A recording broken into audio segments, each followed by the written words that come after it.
Good evening, everyone. Thank you very much for joining us this evening. This is the third in our Library Insight series. Welcome. What would make this quite an interesting and fun evening, I hope, is if you would like to share with us via Slido, the chat here, where you're from and maybe what brings you to us this evening. Or maybe you just want to tell us what you've had for tea, if you've even had your tea yet. It's nice to get some reaction as we go along. We would love to hear your questions as well, and any comments as we go through the evening. And also feedback. Just tell us how it went for you, if you enjoyed it, or if not, let us know. So I am delighted to welcome a colleague this evening, Sara, and I'm going to let Sara introduce herself and say how she came to deliver this talk.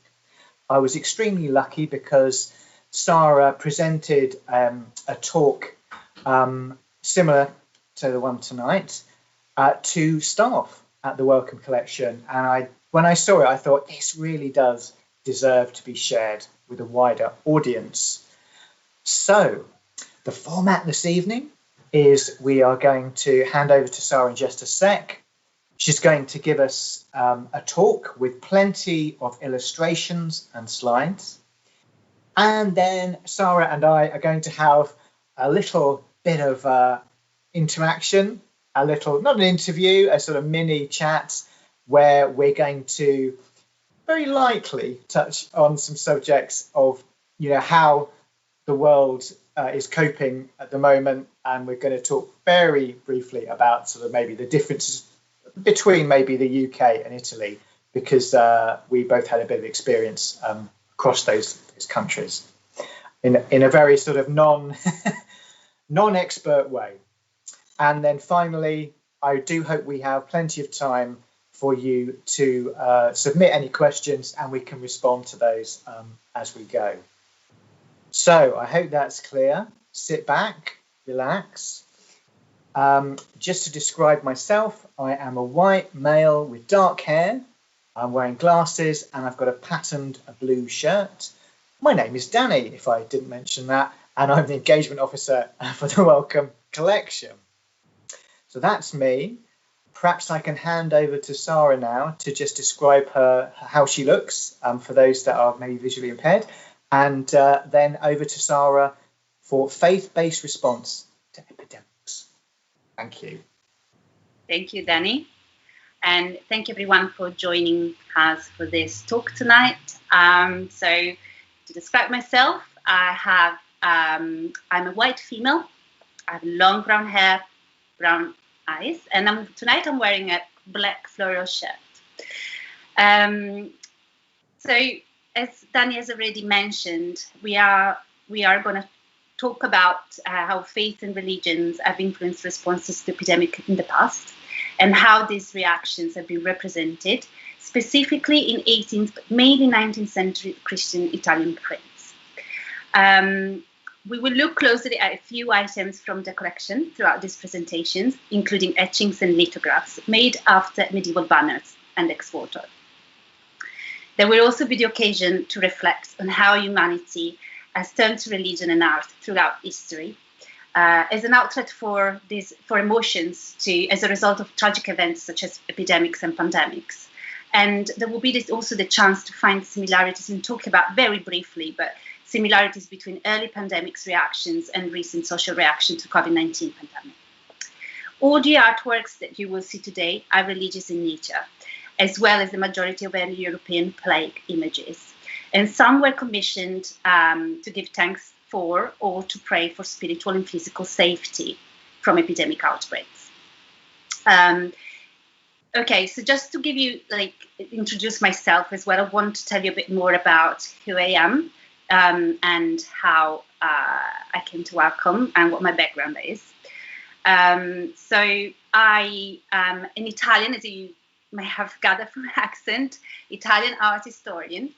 I gained a postgraduate master degree from the University of Bologna in art history with a specialism in late medieval and early Renaissance Italian paintings.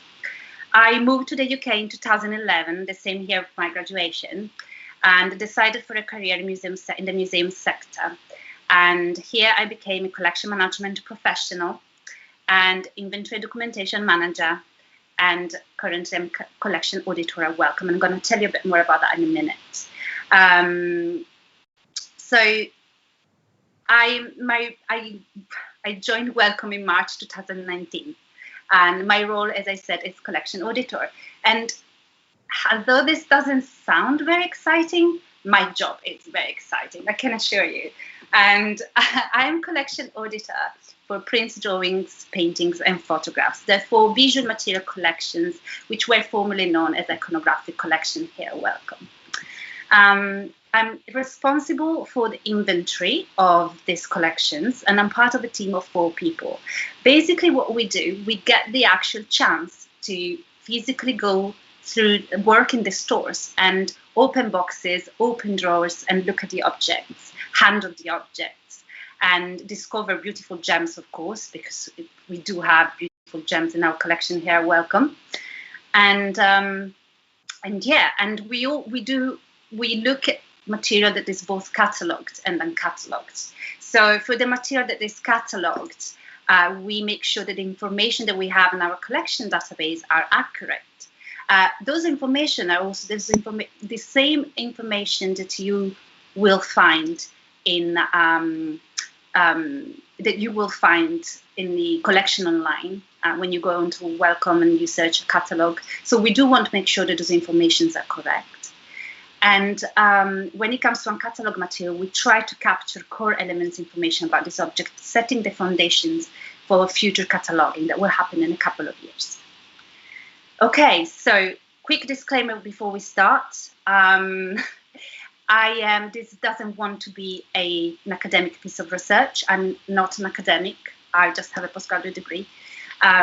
So please bear in mind also that there were limits on my part in terms of, I'm working from home. I don't have access to the objects, and I will have limited access to internet resources available online. I'm not an expert on the subject either, so I might not be able to answer some of your questions, but we do have an incredible team at Wellcome, and we do have experts. So if there is anything that I'm not able to respond to, there will be for you the chance to get in touch with our library inquiries team, and they will kind of get you the answers that you're looking for. My main objective here today is to make the collection accessible to everyone. At a time where we are kind of taken apart from the collection, we're working from home, we don't have access to the collection, the museums are closed. So this is just what this talk is about. Okay, so I think we can move on to the next slide, please. So brief presentation overview, just, so you know how this presentation will develop. We are, of course, I've already explained what this presentation is about. We're going to look at very briefly at social responses to epidemics, a few thoughts that came to my mind while I was conducting this basic research. There will be, I've added a brief overview of historical epidemics with a timeline. This one, again, is not exhaustive, and I've only included those epidemics that are relevant to this talk. Then we're going to move on to the Black Death. I'm going to say a few words about the Black Death. And on this subject, I'm going to show you a beautiful etching from our collection, possibly one of my favorite items. And this one, actually, I had the chance to handle the object, to see it for myself last year, because we came across this object during the inventory. I think it was May 2019. Then we're going to move on to the role of votive artistic expressions, also known as ex-voto. And on this theme, I'm going to show you 3 beautiful prints, 1 etching and 2 lithographs. One by Francesco Picella and the other one by Lorenzo Caponi. Okay, so, and then the last we're going to look at the Miraculous Gonfalone from Perugia and the lithograph, which dates back to 1910. So we can move on to the next slide now. Okay, So as I have already mentioned, throughout this research, which I started in April 2020, so as Danny has explained, this talk was thought to be something to deliver internally to colleagues. And then he asked me very kindly to kind of like make it available to external users as well. But throughout this research, I've had the chance to think about this potential comparison between the current COVID-19 pandemic and past episodes. It seems that the majority of the past events also generated and carried disinformation, you see here, scapegoating and social distancing, similar to what we are experiencing today. Undoubtedly, epidemics breed fear and suspicion, which very often can spread more rapidly than the virus itself, and we know that. Unfortunately, the first natural reaction seems to be across the century seems to be panic, and then the second is to identify a culprit. So that has been going on forever. There is an example that I have come across, which was very interesting, in 1665. So we are quite, this is during the England's most notorious bacterial invasion. The prime suspect was God. So basically, without any other explanation, crowds of people flocked to churches and prayed for liberation from what they interpreted as divine punishment. And this is something that happened during the majority of historical pandemics, and epidemics really, because especially prior to the development of science, we do think about science in a certain way today, but there was not concept of germ or anything like that in the past. Policies of containment, mitigations, and quarantine as well are nothing new. Ironically, considering the actual situation that Italy found itself in, and it's also the kind of very difficult time that Italy had at the beginning of this pandemic. It was one of the first countries, European countries, to go through this outbreak, to experience this outbreak. And interested especially northern and central Italy. Ironically, that was saying, it was here that during the Renaissance, some of the main public health strategies evolved. This is quite interesting. It is also important to reflect on how racial, ethnic, and other prejudices harm effective health responses. A glance at modern history shows us that the same measures intended to stifle the spread of infectious disease have also served as fuel for racism and xenophobia. But this is a very vast subject. Just wanted to kind of point out this could be like something that we could look at more in depth. Not today, though, we don't have the time, but I would love to. So let's move to the next slide, please.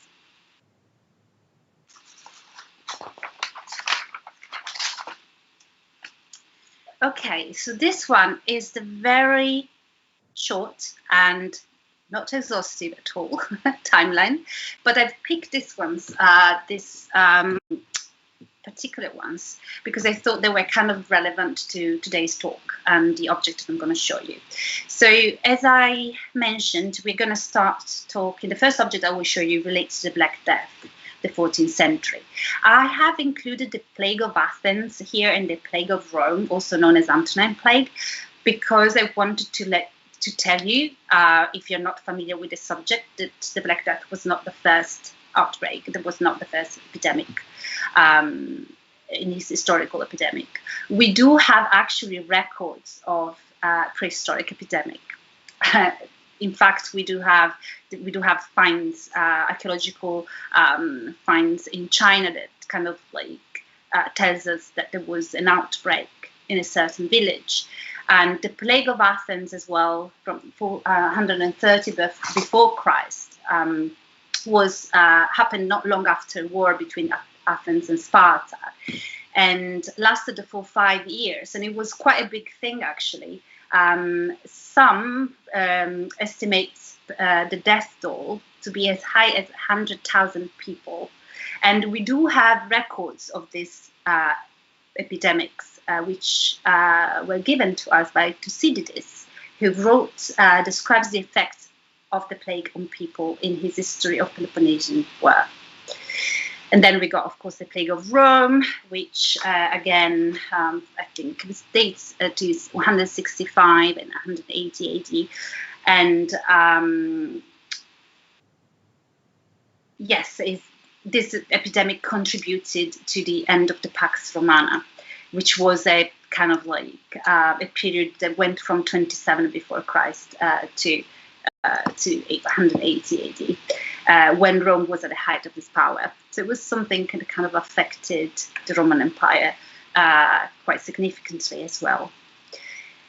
The Black Death, and we're going to see that a bit more in depth in a minute. And the Great Plague of London, I've added this because I've already mentioned 1665 and said that at this time people were actually finding a culprit in God, and as happened like many times before.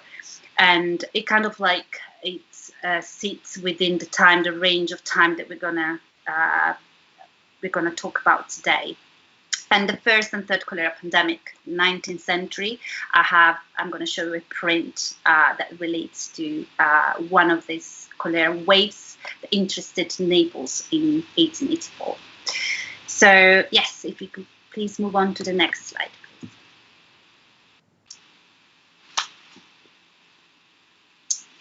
Right, so Black Death.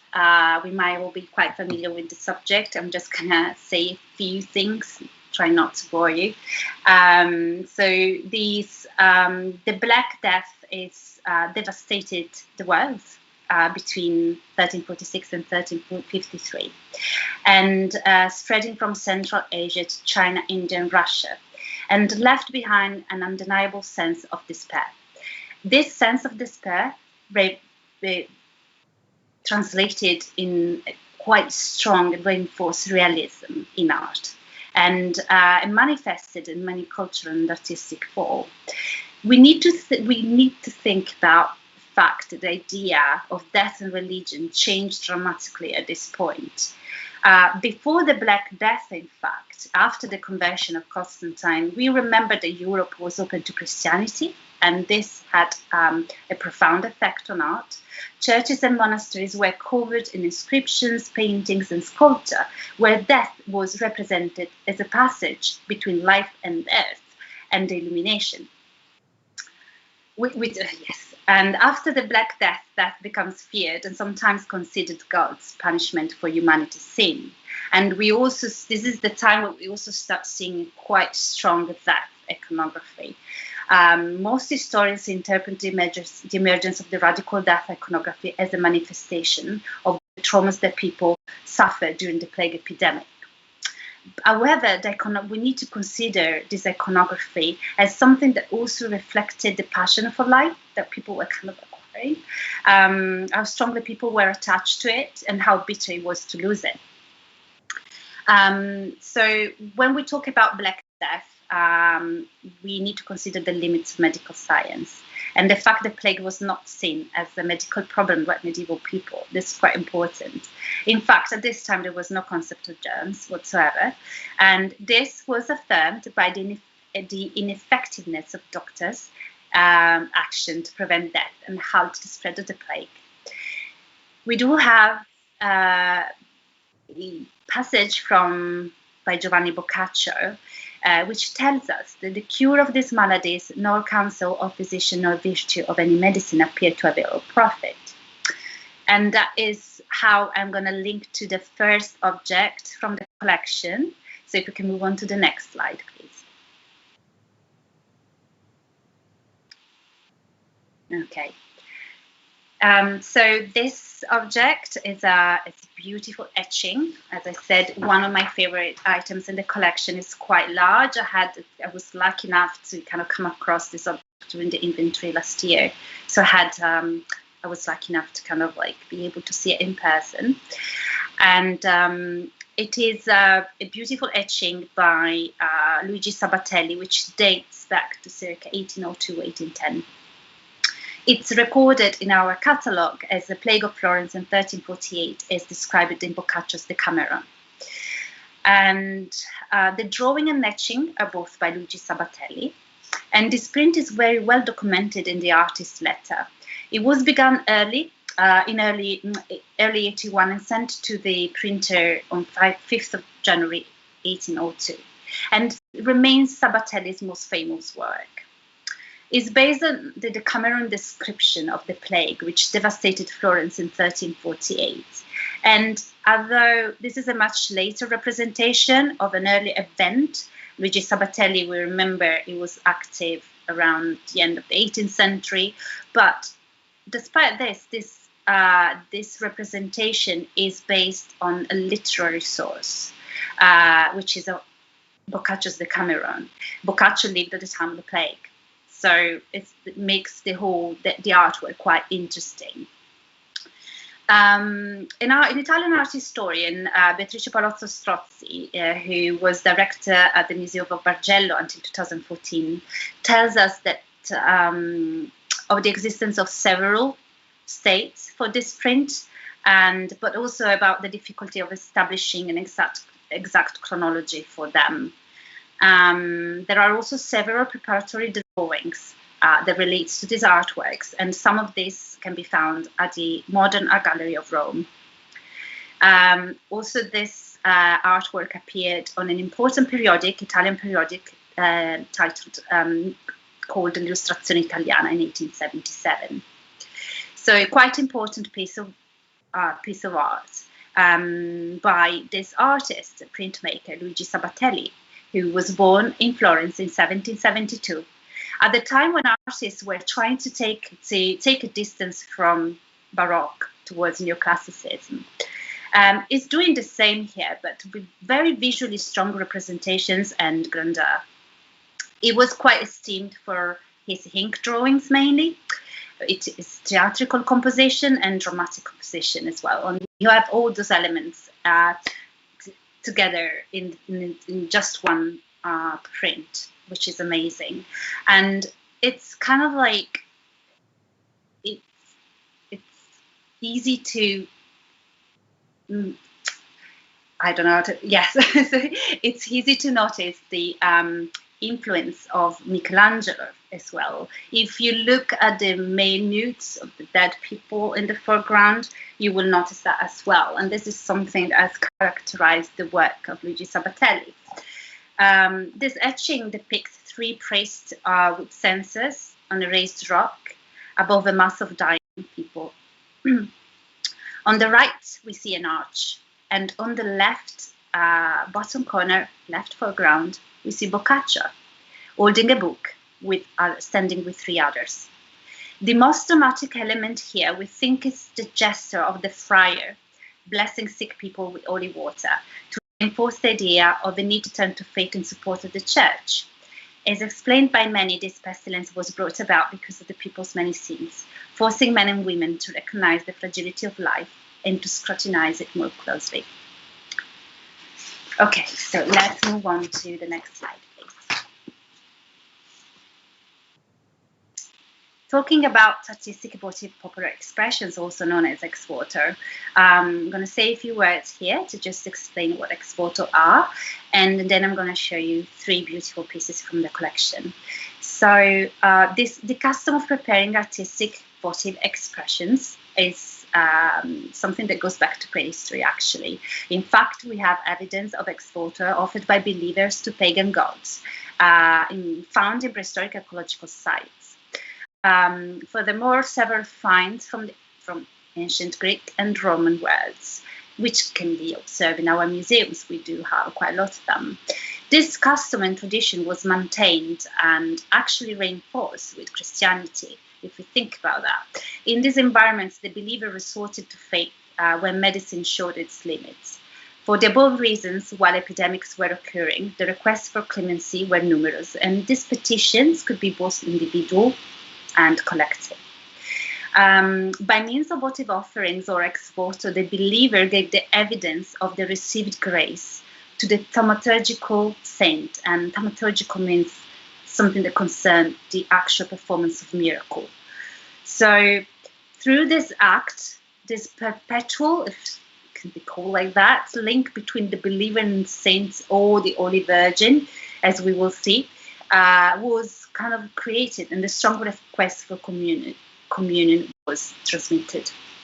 The most invoked saints as patrons against plague epidemics were Saint Anthony the Abbot, but in particular Saint Sebastian and Saint Roch, who, according to the tradition, became sick of plague, but succeeded in healing up.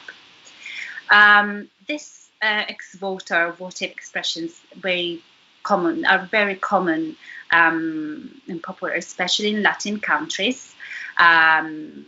Yes, and only in Italy we have more than 15,000 ex-voto paintings pre-1600. So while I was doing this research, I came across an interesting article, and I thought I may kind of like mention it here,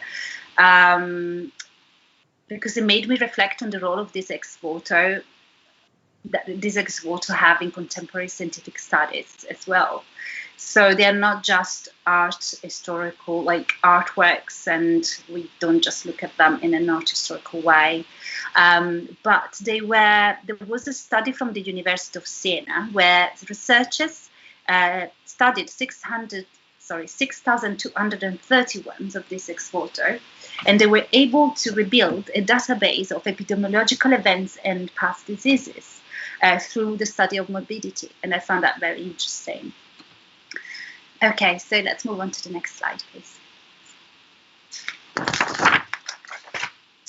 On the subject of ex-voto and votive artistic expressions, I've picked two.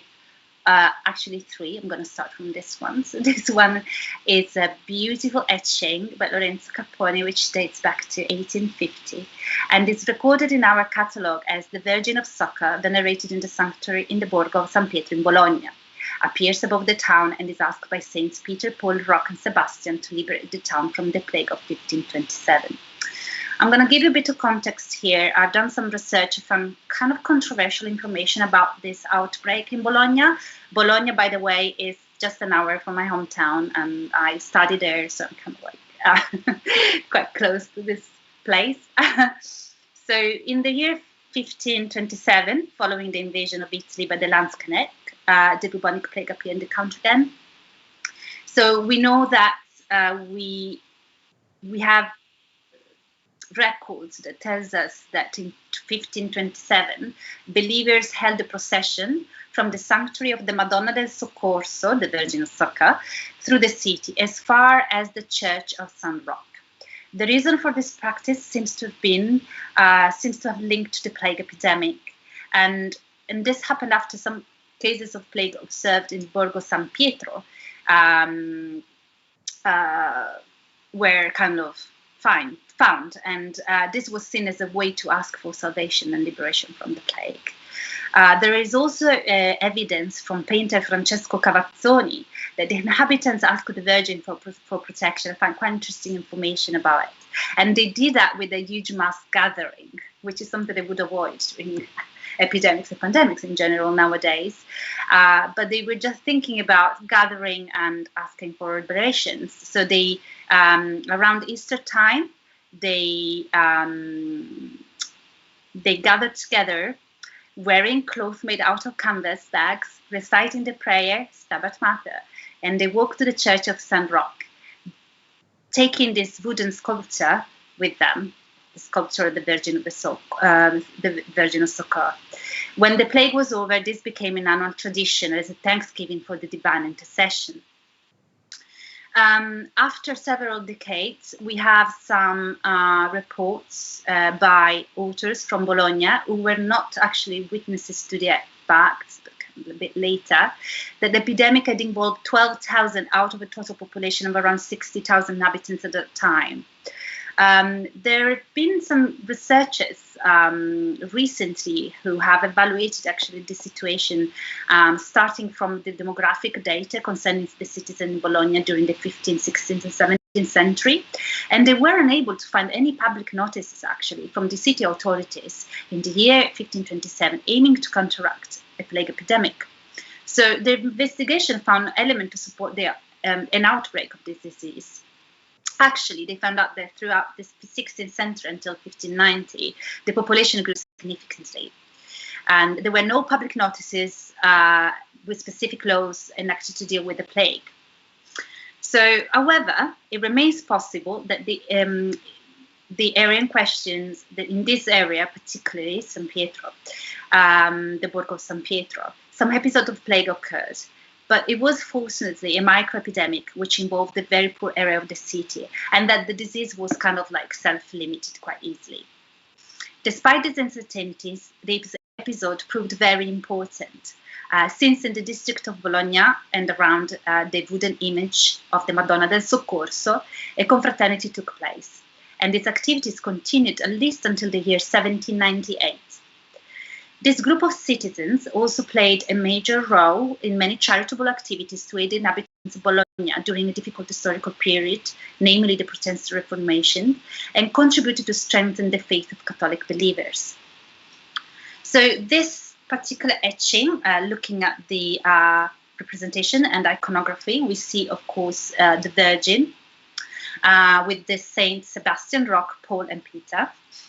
And I just want, before we move on to the next object, I just wanted to draw your attention to this iconographic motif element, which is down here on the foreground left bottom corner.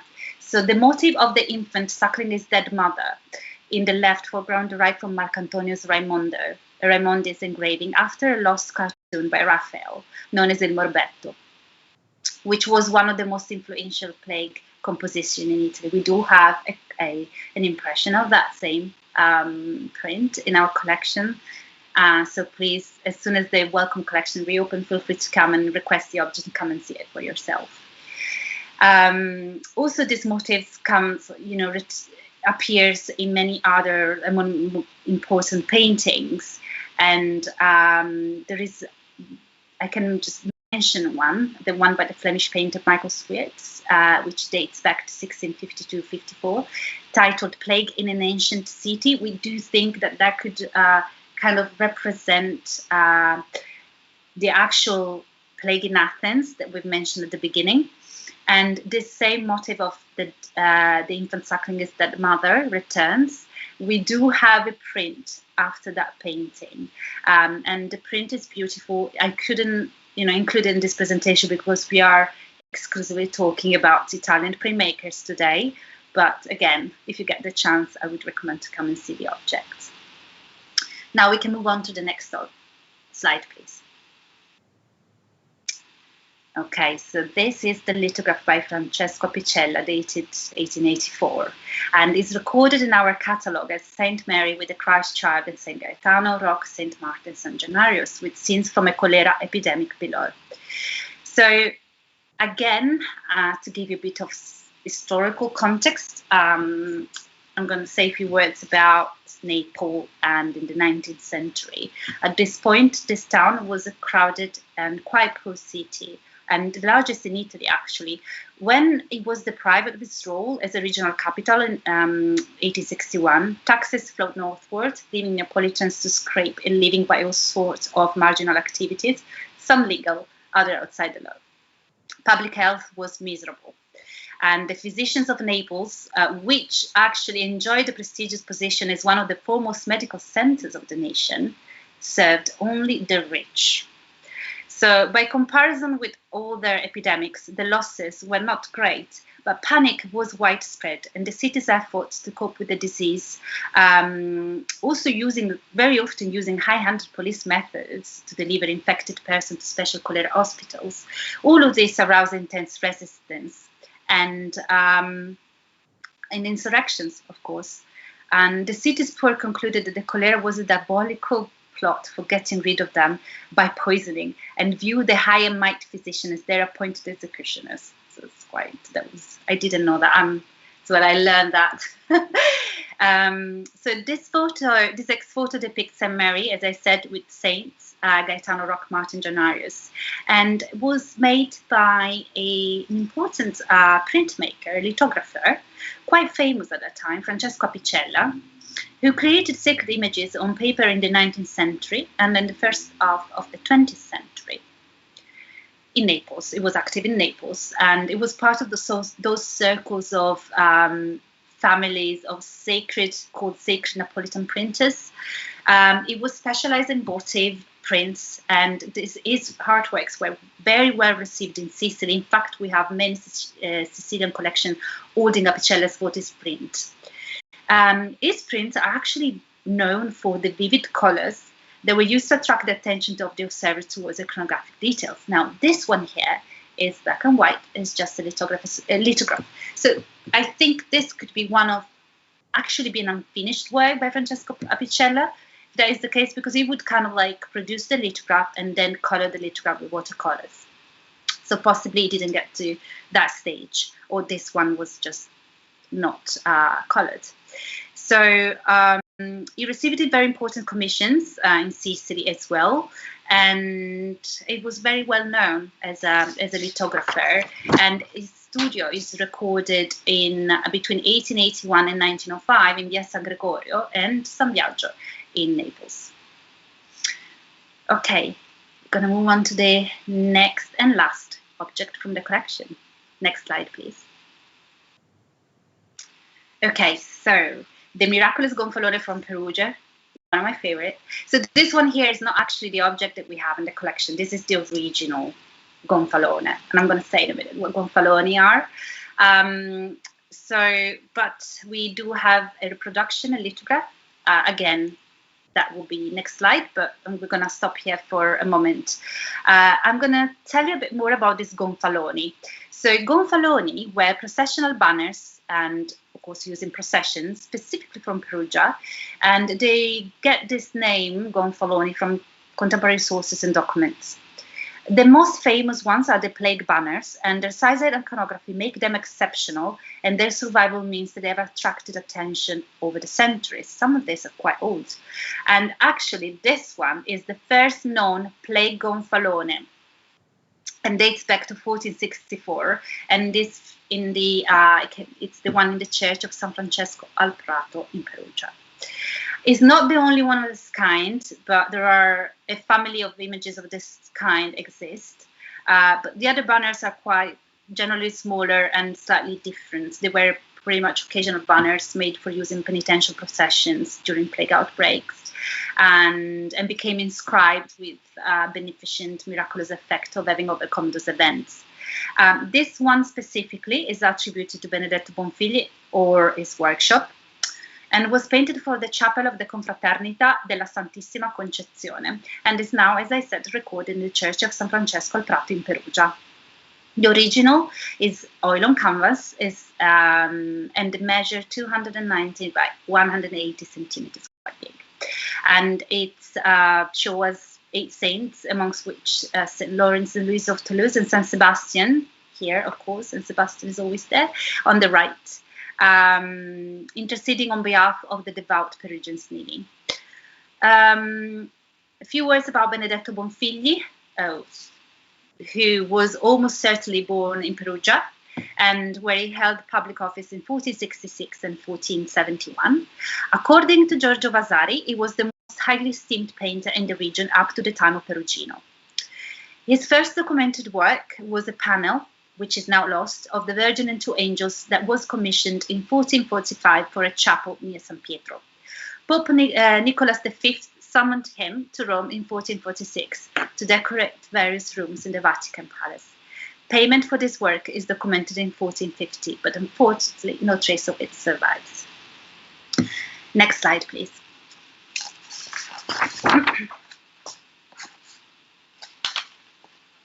And here it is, the object from the collection.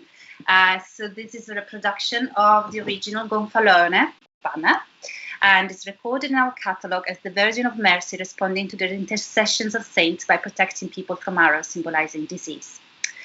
The central group, so we see the central group here gather around the Virgin, divided into monks on the left and nuns on the right. Outside the city walls, we can see below city walls and the family making its way from the city. There are also 2 men on the right. It seems to be having an altercation outside the city wall. The most important element here are certainly the arrows and spears which are a traditional symbol of the plague and appears a lot in artistic expressions related to subject. We can also see Jesus up here on top of the Virgin's halo. Is recognizable by the wound on his side, and is holding 3 arrows in his hands.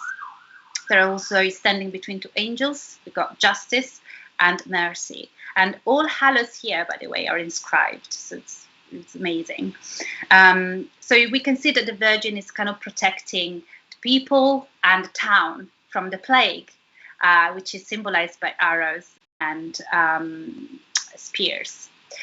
On the bottom, we see Raphael, the angel Raphael, aiming a prong at Satan, who holds a bow and 2 arrows, and is basically representing the plague, of course, and he's just slaughtered a group of people that lies at his feet. So this is, I mean, a very basic kind of like look at the iconography, which is actually quite complex here. I'm gonna say what, as you may notice, I've come across a few interesting articles while doing this research, and there was one from the Messaggero, important Italian newspaper. This article dated back to 16th of April 2020, and this date actually coincides with the end of the restoration of the banner, the original banner, before it was returned to the church. At this point, in April 2020, we remember the situation in Italy was really bad. And we have reports that many looked at the banner as the reason why they were spared. Because in Perugia at this time, there were very few cases of COVID. So again, this is kind of like looking at how faith and religions and, still kind of affect humanity and society even today in the 21st century, and that's quite interesting. And we're still kind of looking, turning to faith and religion to find reassurance and meanings to these such tragical events. Okay, next slide, please. And I'm going to conclude the presentation with a few thoughts. And again, as I said, this is not an academic piece of research, but it could be an interesting starting point for someone who may be interested in delving deeper into the subject or just some bits of the subject. So I've had the chance to kind of think about relationship between medical profession and spiritual sphere during the epidemics across centuries, artistic representations of the plague and misinterpretation of infectious diseases in the past, and also think about how artistic votive expressions from the past can influence and support contemporary epidemiological studies, as we've seen the study from the University of Bologna of Siena, the role of ex-voto across the centuries in the past and also today. We just talked about the banner and how Perugians have reacted to kind of like the coronavirus outbreak, and the similarities in the way the human race has responded to epidemics throughout the century. I think that is a very good point, and it was really interesting to find all these similarities and very similarities between the way that people dealt with this tragic event in the past and how we are dealing with it today. So yeah, that's everything from me. I would stop here and I'll hand over to Danny. Thank you so much, Sara. My goodness, you covered so much ground there. Wow. While we just have a little chat, I hope we get a few more questions come in. Just give people a chance to just digest that and have a little think. I'd love to hear some more comments and thoughts. And just before I give you a rest as well, just before we come to some chat, hello to our friends in Leeds and Gloucester. Hello to you in Dorset. And we have a visitor all the way from Western North Carolina. Wow. Hello to you. If we have anyone, further afield, love to hear where you're calling from, where you're viewing from this evening. And we have got some questions and comments, so we can come to that shortly. But just while you give your voice arrest. I'm just going to say something. What I thought was quite interesting, Sara, was you had a connection with Bologna. And I think that's quite interesting. You think about, there's quite a lot of geography involved in this whole idea about epidemics and quarantine and contagion and transmission. And where I'm from today in Maidstone, we had, I say we, the people of Maidstone back in the late 1800s and the 1890s, there was a really bad typhoid outbreak. But when you are familiar with the place, it's really interesting to it really plays on your imagination as to, wow, how did they treat it? The doctor that was meant to be spotting these things was actually on holiday at the time, and message got through to come back and help deal with it. And it's interesting how, these things may have been quite contained originally. Obviously, today we know how quickly things can spread because of so much, travel. But I thought that was a very interesting point, how you have a kind of emotional connection with places. And also the blame game, as it were. And because it's interesting when you start looking at data, and you were talking about Perugia, it's like, why is one place particularly bad? Why is one place maybe less affected? And it you can get all kinds of theories and prejudices coming out, they don't do things like we do. And we're seeing quite a lot of soul searching between countries, aren't we, about how come it's not so bad there? What are they doing? And it's a very interesting question. We won't sort of go too much into that because we're not experts on that. I just want to stress that. But just to come back to some of the examples that you showed, one thing I did spot, which I don't know if you'd agree with me, but your one of the early pictures had, I think the first one we looked at, it was a single kind of scene, and there was the sort of chaos of the bodies like littered on the floor, and there were elements of order around it. So Boccaccio on the side, and then the architecture, the kind of order, and then this kind of human chaos in the middle.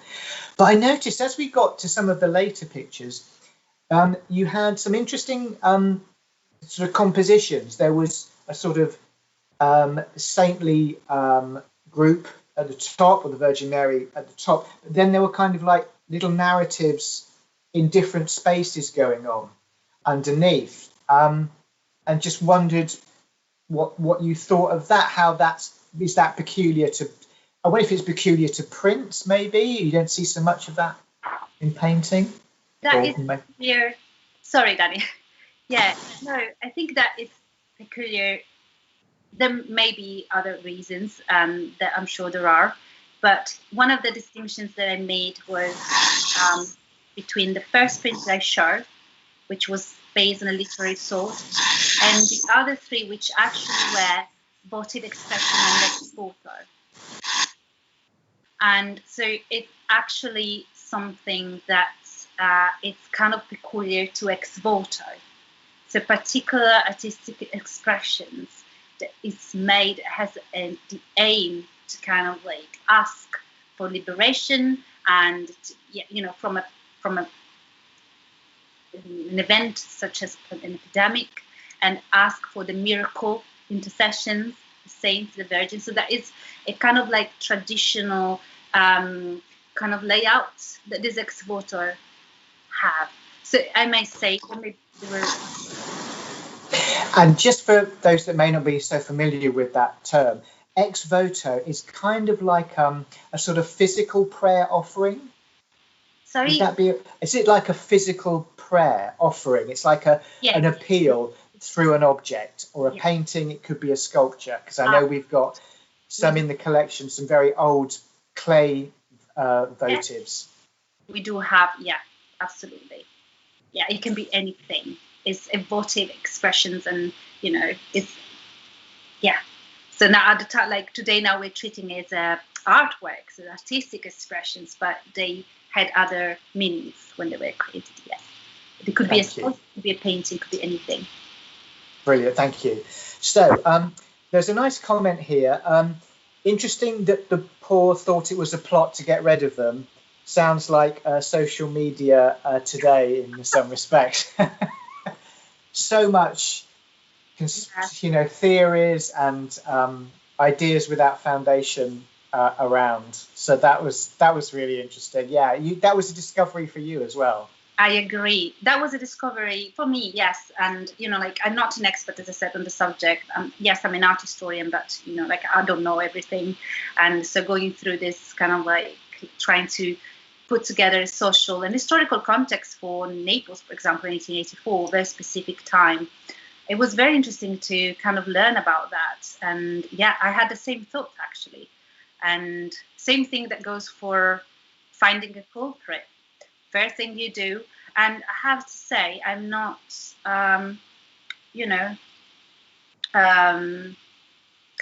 that's something that actually I can say that I've lived myself.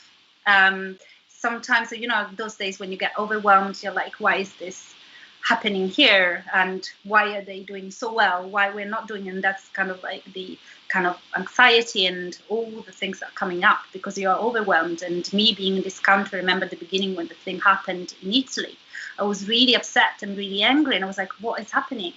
Why is it happening there? And then you don't know, you don't understand it. And we never experienced anything like this before.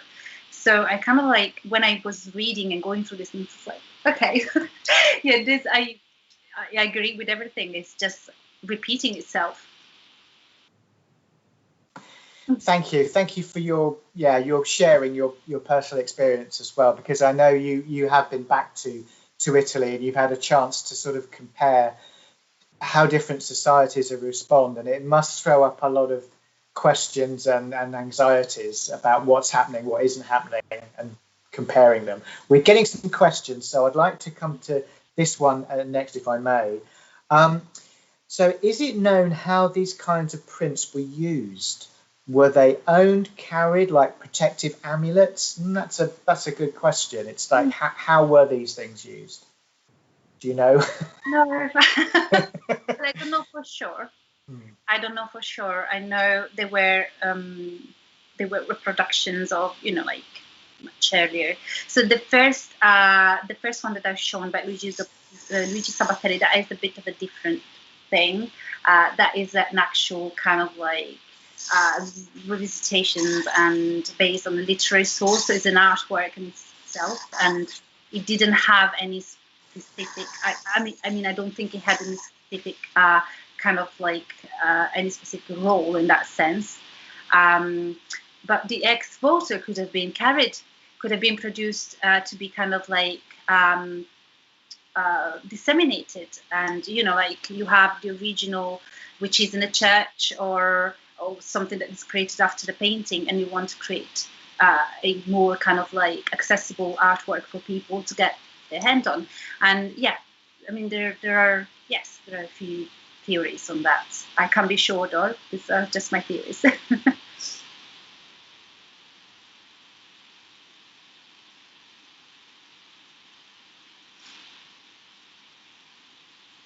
Thank you for that. And so a couple of quick ones if we can get them in. Is this kind of material also seen in the UK? Yes. I mean, in terms of with the actual presentation that I presented, so this thing, as you mentioned, Danny, in the beginning, I kind of put it together for an internal talk, to present to colleagues, and it was a kind of a broader. It was a bit broader. It would, include also other prints from non-Italian printmakers, and I wasn't so. We do have some votive expressions. I'm not sure how many we do have from the UK though. I remember coming across a couple of things, but as I have votive expression of this kind and ex-voto were particularly, as I've mentioned, particularly popular in Latin countries. We do have Mexico as well. We have, Mexico as well. They do kind of like, that is kind of very strong tradition there. In Italy, but we do have a few which looks a bit different. They look a bit different from the Italian ones, of course, but we do have them. Thank you. And this is quite a nice one, perhaps to kind of finish off on. It's not so much, it's a difficult, not really a question, I'll kind of phrase it as a comment, but obviously there are times when art focuses on God as punisher, and at others it focuses on God as a healer, which is quite an interesting point. And I was really struck, particularly by one of the images that you showed of the Virgin Mary and her cloak, literally protecting people from the arrows of these sort of angelic figures, which is a really powerful, quite simple, but very effective use of the idea of defense against a sort of an attack. Really, really clever and effective iconography there. Absolutely. Any closing sort of thoughts on your experiences of, look, I have to say, I people often tell me I've got a dream job. They love, they see what I do and they go, I'd love you to. I'm always totally envious of people that have the time, that can go through all the sort of prints things that we have. I suppose it's fair to say prints are a cheaper and more easily reproduced medium than painting, obviously. So I suppose there's an element with prints that it kind of makes it a little bit more accessible than a lot of art. And it's obvious that Henry Wellcome loved collecting things, and if he couldn't get hold of the original, he would really try to get hold of some form of a copy, some image that represented that original. So he was never that too worried about necessarily, it's not the original, but hey, we've got something here that shows what's going on. So thank you so much, Sara, for that tonight. Thank you so much as well to all the people behind the scenes that make this possible, our AV team, speech to text, everybody involved. Thank you so much to the people out there. Thank you very much for your questions. And I can reveal, because it's already been put out there, that the library is reopening on the 18th of May. So anything that Sara has shown you, you will be able to book and order up and see for yourself, because that's the thing, isn't it? Making this stuff accessible. And thank you so much, Sara, for showing us and revealing to us a bit more about what's going on and why these prints are important. I've really enjoyed it. I had so many notes there, but I think we'll leave it there. Thank you so much for joining us. Thank you, everybody at home, for that. I hope you enjoyed it. And please, if you have time, give us a little bit of feedback, what you thought. That would be really nice. But for now, I think we'll give your voice a rest. And thanks again to everybody for coming. I hope you enjoyed it. And keep your eyes peeled. There will be another Insight coming again soon. So thank you. Thank you very much. Take care, everybody. And thank you to all our viewers. Thank you, Sara.